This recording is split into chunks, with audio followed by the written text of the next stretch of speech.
Quiero invitarlos para estudiar la palabra del Señor en esta mañana sobre un tema que seguramente afectará su forma de vivir y su forma de morir también. Dice, wow, ¿cómo así?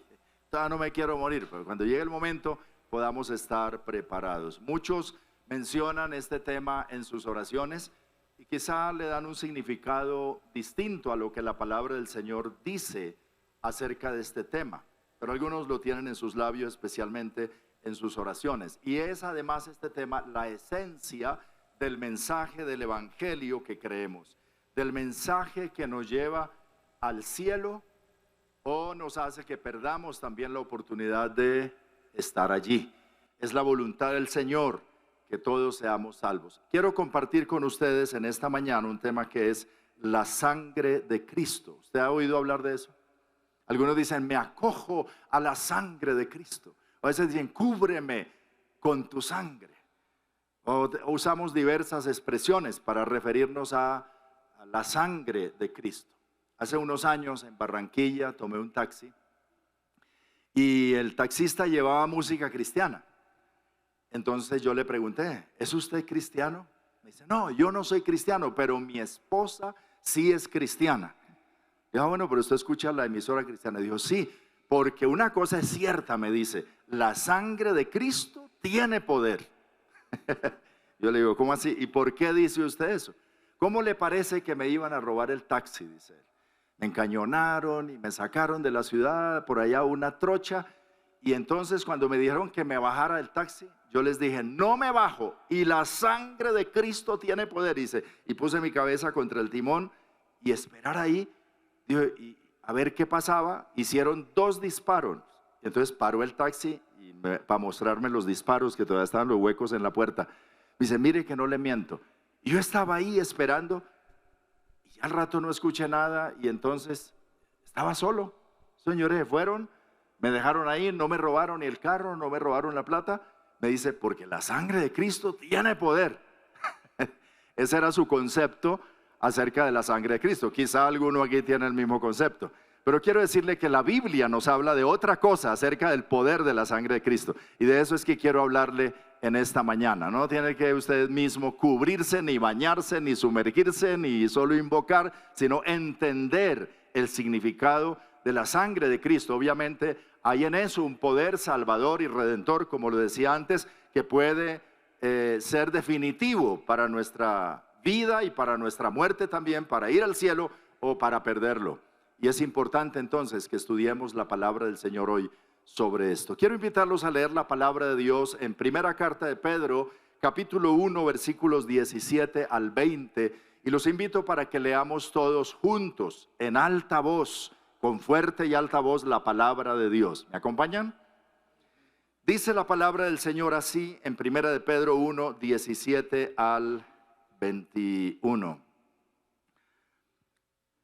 Y si invocáis por Padre a aquel que sin acepción de personas juzga según la obra de cada uno, conducíos en temor todo el tiempo de vuestra peregrinación, sabiendo que fuisteis rescatados de vuestra vana manera de vivir, la cual recibisteis de vuestros padres, no con cosas corruptibles como oro o plata, sino con la sangre preciosa de Cristo, como de un cordero sin mancha y sin contaminación, ya destinado desde antes de la fundación del mundo, pero manifestado en los postreros tiempos por amor de vosotros, y mediante el cual creéis en Dios, quien le resucitó de los muertos y le ha dado gloria, para que vuestra fe y esperanza sean en Dios.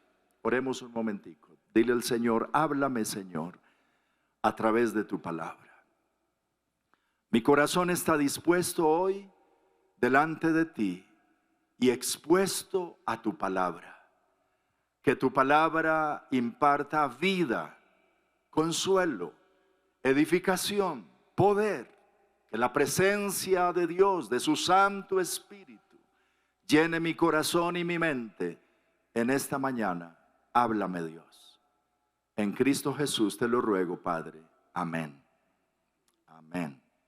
Quiero hablar de dos cosas en esta mañana para los que toman nota. La primera es la seriedad del pecado y la segunda quiero mencionar 4 palabras que describen el plan salvador, el plan redentor de Dios para la humanidad. La primera es acerca de la seriedad del pecado. Cuando pecamos contra Dios, nos arriesgamos al castigo divino.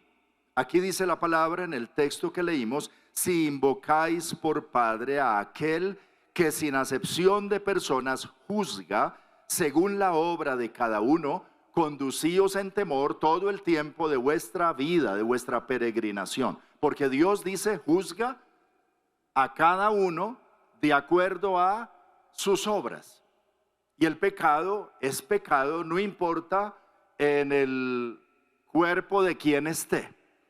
No hace Dios acepción de personas. El pecado es pecado para el pobre, para el rico, para el distinguido, para el que está en el anonimato, para el niño joven, para el adulto.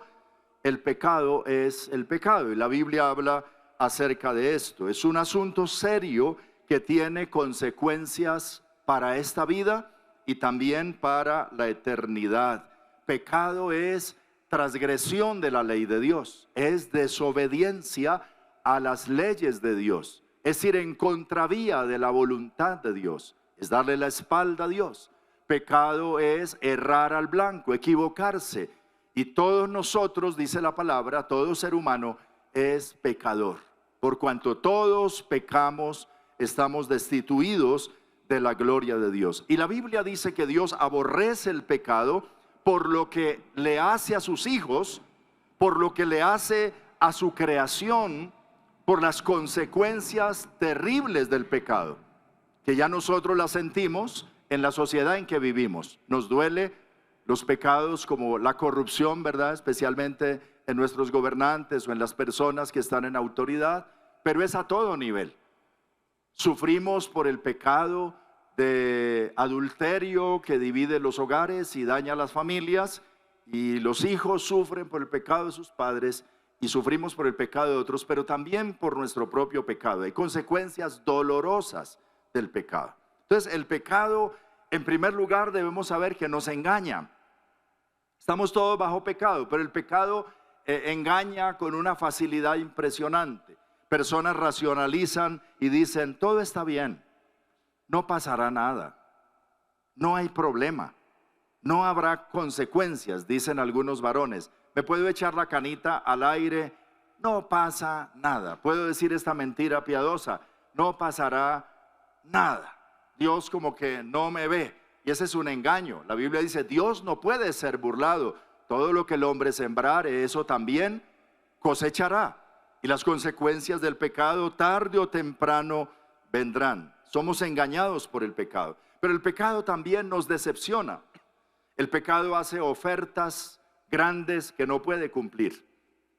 El pecado resulta placentero de momento, pero después traerá mucha frustración, mucho dolor, mucha culpa, y no satisfará plenamente al ser humano. Siempre traerá consecuencias. Un momento de placer y después mucho dolor, mucha culpa, mucha frustración, porque el pecado no solo nos engaña, nos decepciona. Y hay muchas personas decepcionadas. Estoy cansado, dicen, de esta vida de pecado. Pues el Señor dice, vengan a mí los que están trabajados y cansados y cargados y cansados y hastiados de pecar. El Señor dice, vengan a mí y yo los haré descansar. Pero el pecado también es altamente destructivo. Destruye personas, destruye familias, destruye relaciones, destruye empresas, destruye empleos, destruye futuros, destruye niños. El pecado destruye. Y el pecado también trae la muerte. La Biblia dice, la paga del pecado es muerte. Algunos de forma inmediata, otros más adelante, pero finalmente la consecuencia del pecado será la muerte. Y no solamente la muerte física, sino la muerte eterna, es decir, la separación eterna de Dios en el infierno. El profeta Ezequiel en el capítulo 18, versículo 4 dijo, el alma que pecare, esa morirá. Y como dice Pedro aquí, no hay acepción de personas para con Dios, que juzga a cada uno por la obra de cada uno. Si dejáramos hasta aquí, quedaríamos hundidos en un gran problema, ¿verdad? Ay, el pastor me anunció el pecado y yo soy pecador y qué terrible. Y hasta ahí estamos, como dicen por ahí, fritos. Pero la Biblia nos muestra que hay un poder que nos salva del poder del pecado, y es precisamente el poder de la sangre de Cristo. ¿Cuánto le dan gloria a Dios por eso? Entonces, acerca de la sangre de Cristo, la Biblia dice mucho.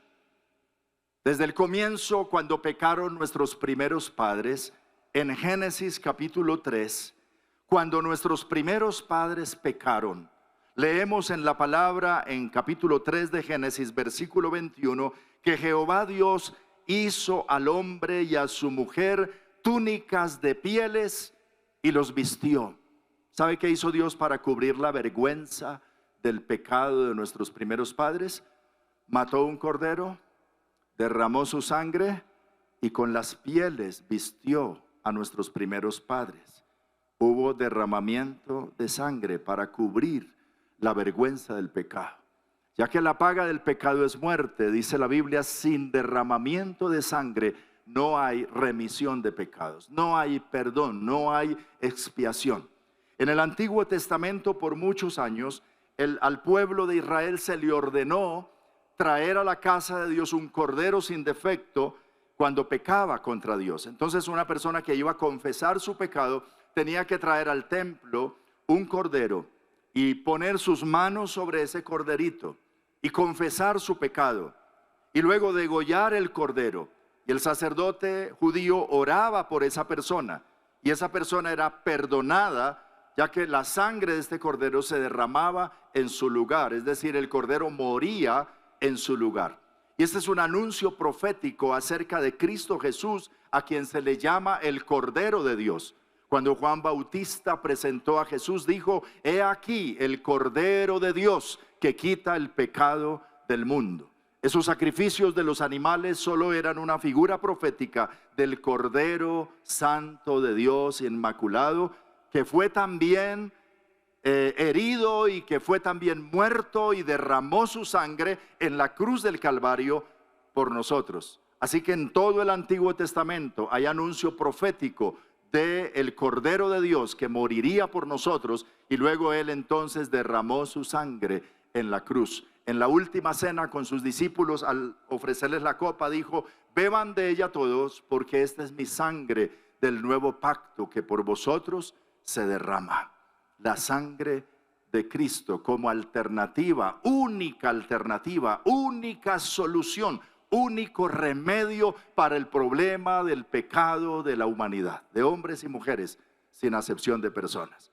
Entonces hay 4 palabras que la Biblia refiere sobre la sangre de Cristo.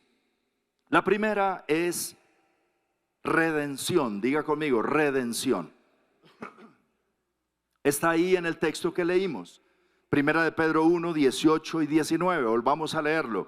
Sabiendo que fuimos rescatados de nuestra vana manera de vivir, la cual recibimos de nuestros padres, no con cosas corruptibles como oro o plata, sino con la sangre preciosa de Cristo, como de un cordero sin mancha y sin contaminación. ¿Fuimos qué?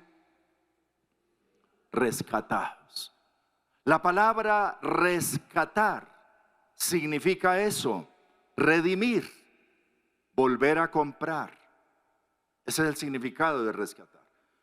Aquí en Colombia se habla de los rescates, ¿verdad? Cuando una persona es esclavizada, secuestrada o desaparecida y alguien pide un rescate, y a muchos les ha tocado pagar un rescate por un familiar. Dicen: ¿qué tanto usted estaría dispuesto a pagar para que la vida de esta persona se le conserve? Entonces se pagan rescates. Es ilegal, por cierto, pero la gente lo sigue pagando. Algunos dicen: pues ¿qué hago? Pero rescatar es eso, es pagar el precio por la vida de alguien. Y el precio que se pagó por nosotros para rescatarnos del poder del pecado, de las consecuencias del pecado, de la muerte eterna, de Satanás que nos tenía esclavizados al pecado, el precio que pedía era la vida de una persona que no fuera pecador, como todos lo somos. Y por eso solamente Cristo podría ser quien rescatara nuestra vida con su propia sangre. Y como dice aquí, como de un cordero sin mancha y sin contaminación, porque Cristo Jesús vivió una vida sin pecado. Nunca hizo maldad, ni hubo engaño en su boca, y desde su nacimiento hasta su muerte fue el Santo Hijo de Dios. ¿Cuánto vale la sangre de Cristo? No lleva la sangre de ningún otro ser humano, sino que fue concebido por el poder del Espíritu Santo en el vientre de María, siendo ella virgen.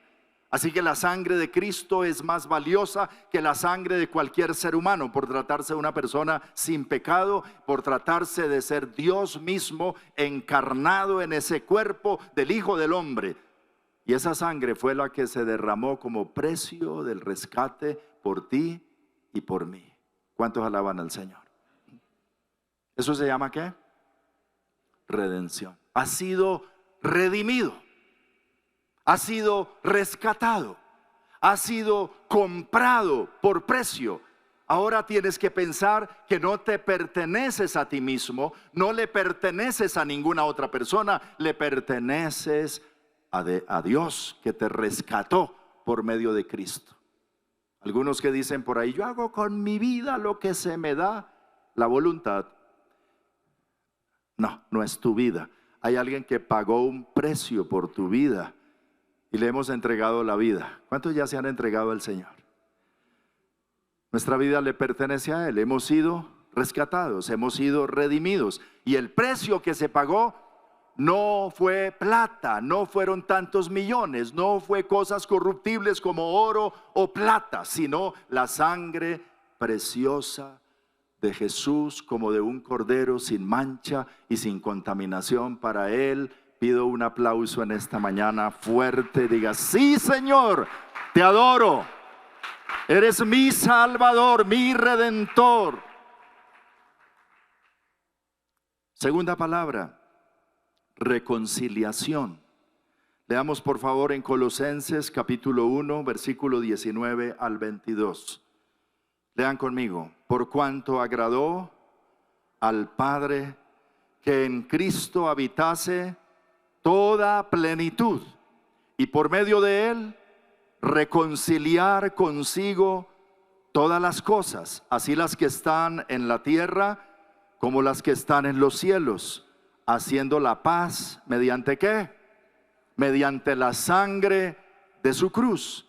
Y a vosotros también, que erais en otro tiempo extraños y enemigos en vuestra mente, haciendo malas obras, ahora os ha reconciliado en su cuerpo de carne por medio de la muerte, para presentaros santos y sin mancha e irreprensibles delante de Dios. Alabado sea el Señor. Nos ha reconciliado, porque antes en nuestra condición de pecado y de pecadores éramos ¿qué?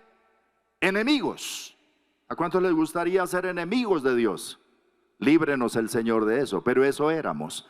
El pecador que está sin Cristo está en enemistad con Dios, porque la única manera de reconciliarse, la única manera de estar en paz con Dios, la única manera de resolver la barrera con Dios es la sangre de Cristo.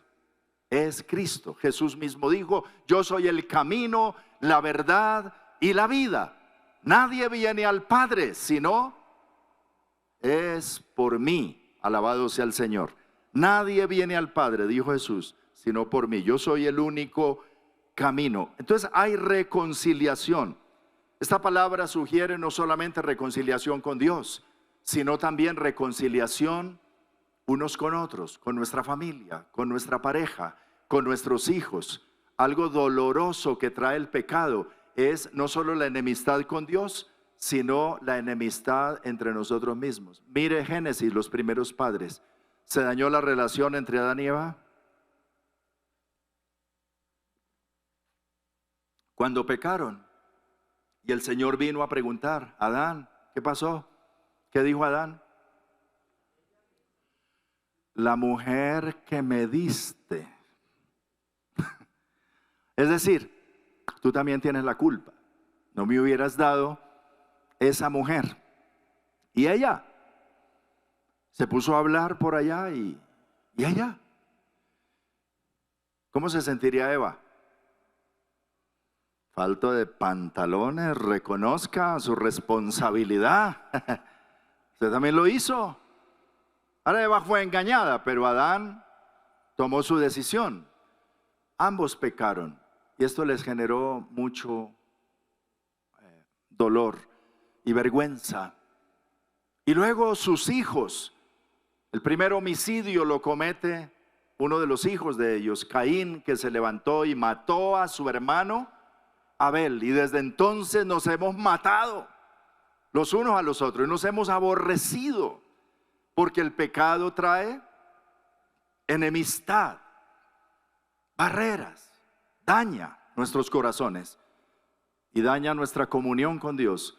Pero por la sangre de Cristo, dice aquí, por medio de Cristo, el Señor nos ha reconciliado y ahora tenemos paz para con Dios mediante la sangre de su cruz. ¿Hay poder en la sangre de Cristo? ¿Para qué? Primero, para redimirnos, y segundo, para reconciliarnos con Dios. Ese es un poder grande. Alabado sea el Señor. Dele ese aplauso al Señor que nos ha reconciliado con el Padre. Ahora hay buena voluntad de Dios para con nosotros en Cristo Jesús. Eso fue lo que cantaron los ángeles el día que nació Jesús. Gloria a Dios en las alturas, en la tierra paz, buena voluntad para con los hombres. Es decir, a partir de Cristo y de lo que hará, Dios tendrá buena voluntad para con la humanidad. Dígale al que está a su lado: Dios tiene buena voluntad para contigo, por medio de la sangre de Cristo. Bendito sea el Señor, porque algunos dicen: no, Dios como que a mí no me mira con agrado. Pastor, ore por mí, que usted sí le tiene vara. Y pensamos como que otros sí. No, hay buena voluntad de Dios por la sangre de Cristo, por el sacrificio de Cristo. Ahora nos ha reconciliado y Dios te mira con agrado y te ha hecho su hijo y te ama. Bendito sea el nombre del Señor. Nos ha redimido, nos ha reconciliado. Número 3, justificación. Romanos 5, versículo 8 y 9 dice: mas Dios, lean conmigo, mas Dios muestra su amor para con nosotros en que aun siendo pecadores, Cristo murió por nosotros. 9, pues mucho más, estando ya justificados en su sangre, por él seremos salvos de la ira. ¿Estando qué? Justificados. ¿En qué? En la sangre de Cristo. Por la sangre de Cristo fuimos redimidos, comprados. Por la sangre de Cristo fuimos reconciliados. Y ahora dice la palabra: por la sangre de Cristo somos justificados. ¿Sabe qué quiere decir eso? Que aunque nosotros somos pecadores y teníamos cuentas pendientes con la justicia divina, cuando aceptamos a Jesucristo como nuestro Salvador personal y nos acercamos por la fe en Cristo, en su sangre derramada, y creemos que eso fue por nosotros, y lo abrazamos y decimos: sí, Señor, yo acepto ese sacrificio, el derramamiento de su sangre por mis pecados. En ese momento soy justificado ante el juez de toda la tierra, y las cuentas que tenía en los libros de Dios, las actas de mis delitos que había cometido, son anuladas y cargadas a la cruz de Cristo. ¿No les parece maravilloso eso? Cuando crucificaban a alguien en los días de Jesús, que los romanos practicaban la crucifixión, arriba de la cruz se ponía una tablilla con los delitos por los cuales crucificaban a la persona, y había esa sentencia de muerte. Lo que pasa es que cuando crucificaron a Cristo no hubo que ponerle ahí arriba. No había ningún delito que había cometido. ¿Qué pusieron ahí en 3 idiomas? Rey de los judíos, y eso no es ninguna mentira, no solo de los judíos, de todo el mundo, alabado sea el Señor.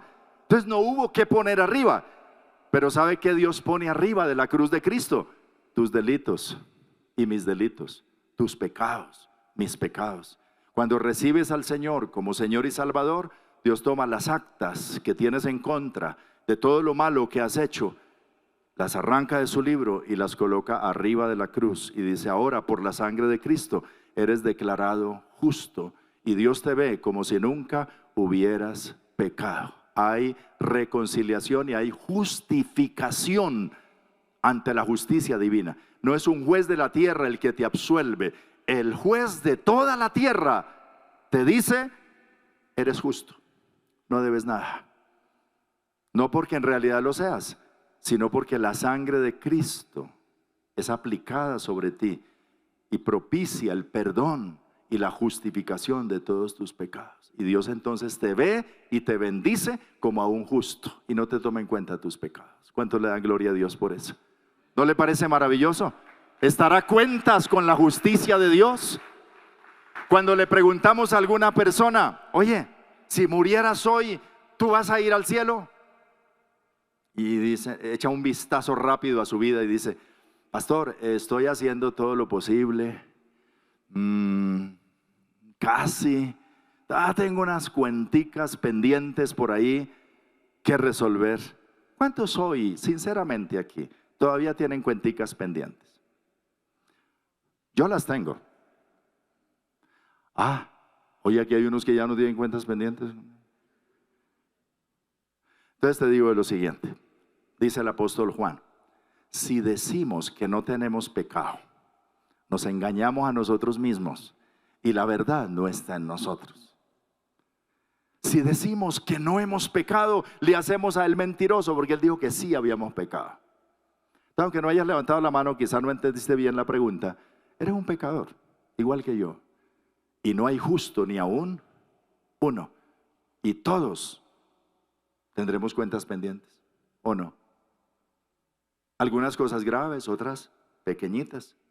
Algunos dicen: no, pastor, lo que pasa es que ahorita mismo me acabo de cubrir con la sangre de Cristo y le acabo de entregar al Señor. Bueno, está limpiecito. Pero ya el solo hecho de pensar que no tienes pecado ya es un pecado. Ahora, Juan el apóstol es quien dice eso en 1 de Juan 1. Si decimos, se incluye él, si decimos que no tenemos pecado, no hay hombre que haga el bien y nunca peque. Entonces, si a obras nos vamos, todos merecemos la condenación. Todos iríamos al infierno. Todos sufriríamos las consecuencias de la maldición del pecado. Pero bendito sea el Señor, que cuando recibimos a Cristo, Él nos justifica ante Dios y somos declarados justos por la obra del Señor, por la gracia del Señor, mas no por nuestras obras. ¿Aló? Amén. Ya que por las obras ninguno de nosotros podrá ser salvo, pero por la fe en Cristo seremos salvos. Todos llegaremos al cielo diciendo: yo no soy digno de estar aquí, y arrodillados ante el Señor: estoy aquí por la pura misericordia y gracia de tu obra en la cruz, porque tú me redimiste, me reconciliaste y me justificaste. Tu sangre derramada en la cruz. Ahora sí pienso que la sangre de Cristo tiene poder. No para evitarme un balazo allá en el taxi, sino para redimirme, reconciliarme y justificarme. ¿Cómo le parece eso? Maravilloso. Esa es la esencia del evangelio. Y número 4, santificación. Santificación. Hebreos 13, versículo 12. Dice la palabra: por lo cual también Jesús, ¿para qué? Para santificar al pueblo mediante su propia sangre, padeció fuera de la puerta, fuera de Jerusalén, donde fue crucificado. Santificar algo es apartarlo. Dios confronta duramente en la palabra el pecado. La santificación es un hecho, en el sentido de que Dios no solo nos declara justos, sino que nos declara santos, es decir, apartados. Por ejemplo, este es un lugar santo, ¿verdad? Este edificio es un lugar santo. ¿Por qué? Porque ha sido apartado para el culto a Dios. Si aquí hacemos una cosa que no honra a Dios, entonces profanamos, contaminamos lo que es santo. Santo es algo apartado para, consagrado a. Entonces Dios, por la sangre de Cristo, cuando nos justifica, nos dice: ahora te declaro santo, apartado, para que vivas solo para Dios, para que hagas las cosas conforme a la voluntad de Dios, porque voy a poner mi presencia en ti y Dios te ve entonces como santo, te limpia con la sangre de Cristo, te santifica, te aparta para Él. Ahora decimos, el problema es de ahí para adelante, porque uno pensaría es para que no vuelvas nunca a pecar. Pero todos sabemos que después de haber recibido a Cristo y después de haber sido bautizados, seguramente hemos pecado. ¿O cuántos de ustedes después de ser bautizados y haber recibido a Cristo ya no han vuelto a pecar? ¿Ninguno? No, todos estamos con una naturaleza pecaminosa. Entonces la santificación es un decreto de Dios, que Dios dice: eres santo porque eres apartado para mí. Pero también es un proceso que dura toda la vida y que continuamente Dios lo va perfeccionando. Pero esto lo hace por la sangre de Cristo. La redención ocurre una sola vez. La reconciliación ocurre una sola vez. La justificación ocurre una sola vez. Pero la santificación ocurre una y otra vez. Y otra vez. Y otra vez. Y necesitamos que así sea, que Él siga santificándonos. Y como dice en Apocalipsis, el que sea santo, santifíquese todavía. Alabado sea el Señor. Sobre esto escribe el apóstol Juan en su primera carta, capítulo 1, versículos 7 al 9, para nosotros los cristianos, y dice así: pero si andamos en luz, como Él está en luz, tenemos que comunión unos con otros, y la sangre de Jesucristo su Hijo, realmente lo que quiere decir allí es: nos sigue limpiando como un proceso continuo de todo pecado. Si decimos que no tenemos pecado, nos engañamos a nosotros mismos y la verdad no está en nosotros. Si confesamos nuestros pecados, Él es fiel y justo para perdonar nuestros pecados y limpiarnos. ¿Y con qué nos limpia? Con su sangre, dice en el versículo anterior. La sangre de Cristo su Hijo nos limpia de todo pecado. Bendito sea el Señor, que tenemos esperanza, no solamente para nuestros pecados pasados, sino también para nuestros pecados presentes y futuros. Porque uno diría: ¿y qué tal que vuelva a pecar? Pues si la sangre de Cristo perdonó mis pecados pasados, puede también con los futuros. Ahora no es que digas: entonces voy a seguir pecando. No, pecaremos, dice Pablo, para que la gracia abunde. En ninguna manera. Tenemos que aprender a ver el pecado como Dios lo ve. ¿Cómo Dios lo ve? Horrible, abominable. Dios aborrece el pecado porque le costó la vida de su Hijo. Porque la paga del pecado es muerte, porque el pecado trae mucho dolor a sus hijos, porque el pecado trae mucho desorden, porque el pecado mata, destruye, contamina, daña los propósitos de Dios. Y nuestra lucha es constante con el pecado y tenemos que seguir luchando. Cristo luchó con los pecados de la humanidad hasta derramar su sangre por nosotros, y nosotros debemos seguir luchando con nuestros propios pecados y procurar la santidad que Dios quiere de nosotros en la experiencia de nuestra vida. Pero como seguramente somos débiles y vamos a fallar, hay esperanza. La sangre de Cristo nos limpia de todo pecado. Y si confesamos nuestros pecados y nos arrepentimos de corazón, Él es fiel y justo para perdonar nuestros pecados y limpiarnos de toda maldad. A renglón seguido, en el capítulo 2, el apóstol Juan dice lo siguiente: hijitos, estas cosas os escribo para que no pequéis. Pero si alguno hubiere pecado, abogado tenemos para con el Padre, a Jesucristo el justo. Y Él es la propiciación por nuestros pecados, no solamente por los nuestros, sino también por los de todo el mundo. Qué maravillosa esperanza en la sangre de Cristo que fue derramada por nosotros para redimirnos, para reconciliarnos, para justificarnos y para santificarnos una y otra vez hasta el día de Jesucristo. Esta es la esencia del Evangelio. ¿Cuántos le dan un aplauso al Señor? La buena noticia del Evangelio para el mundo pecador, que la sangre de Cristo tiene poder, pero no como lo decía el taxista. Porque algunos quieren usar la sangre de Cristo como un amuleto, ¿no? Me cubro con la sangre de Cristo. Rocéame con tu sangre. Están ante un peligro. Sangre de Cristo, cúbreme. Pero no entienden. Ustedes sí ya entienden, ¿ok? Entendemos hoy por la palabra el poder de la sangre de Cristo. Tal vez alguien está escuchando hoy aquí o allá a través de YouTube y se siente perdido en sus pecados. Se siente hastiado, abrumado por el pecado.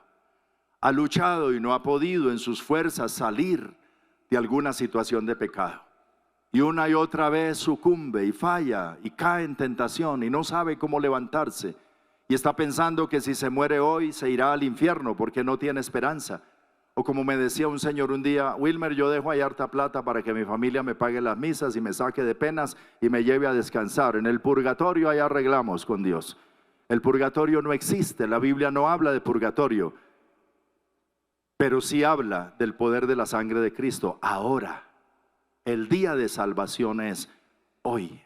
En tanto que tú te acojas a la sangre de Cristo y confíes en Él, es la única esperanza de salvación. Si no te acoges a ella hoy, posiblemente podrías perderte por toda la eternidad. Siendo un joven predicador, recuerdo y todavía tengo en mis manos un libro que me regaló la persona que les voy a referir.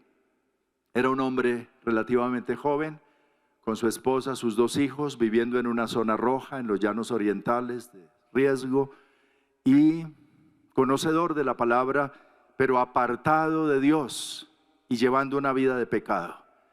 Y yo visitaba ese pueblo donde él vivía para hacer unos cultos los jueves por la noche. Y yo siempre pasaba por la casa de él o pasaba por su oficina porque era el inspector de policía de aquel pueblo. Y lo invitaba. Le decía: ¿cuándo vas a reconciliarte con Dios? Vamos esta noche, vamos a la iglesia. Lleva a tu familia y vamos, arregla con Dios. Y él me decía: Wilmer, sí, lo tengo que hacer. Ya, de pronto la otra semana.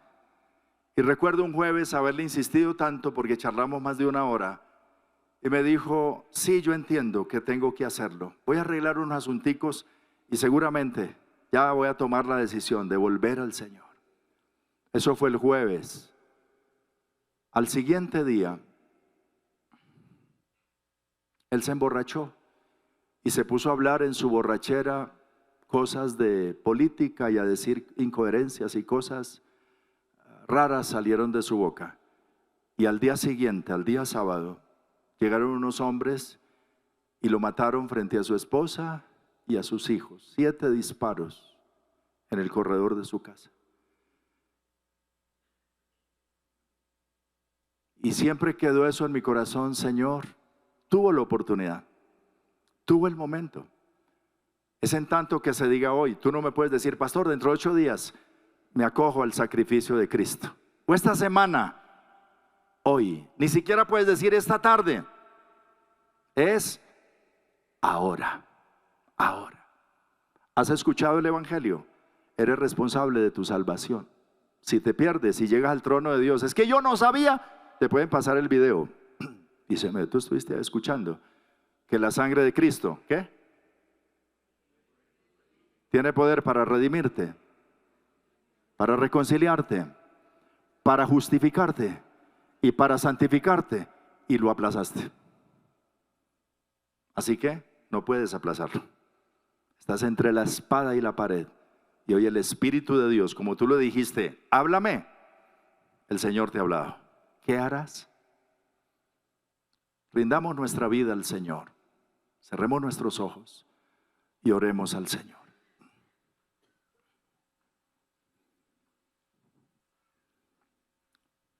Si necesitas que te guíe, haré una oración para guiarte. Pero si sabes, puedes hablar con Dios espontáneamente y decirle: gracias porque me has hablado. Esta palabra es para mí, yo te necesito. Dile al Señor: reconozco que soy pecador y que por mí mismo no hay manera que pueda salvarme. Y entiendo que el pecado me ha traído mucho dolor y estoy cansado de esto. Te necesito, Señor. Necesito tu sacrificio, necesito tu sangre. Dile al Señor: reconozco mis pecados, perdóname. Soy un pecador de pensamiento, de palabra, de hecho, de omisión, de tantas maneras, Señor. Me reconozco pecador delante de ti, pero me acojo en esta mañana, me acojo a la sangre de Cristo, a la sangre del Cordero inmolado de Dios. Por favor, Señor, redímeme. Por favor, Padre, reconcíliame. Por favor, Señor, justifícame y santifícame. Dame victoria sobre el pecado y sobre la muerte y sobre las consecuencias, sobre la maldición del pecado. Te necesito, Señor.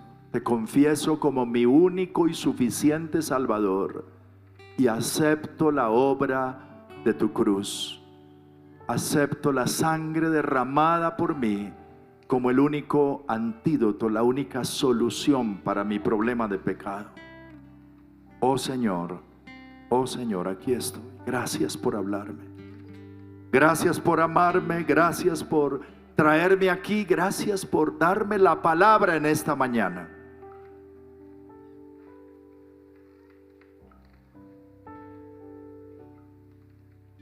Dile al Señor: aquí estoy. Coloca tu mano ahí en tu corazón. Dile: perdóname, Señor. Perdóname. Perdóname, Señor.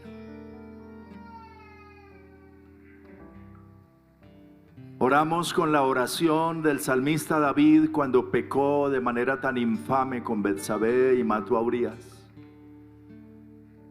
Diciendo esta oración, si quieres repetirla conmigo: ten piedad de mí, oh Dios, conforme a tu misericordia, conforme a la multitud de tus piedades, borra mis rebeliones.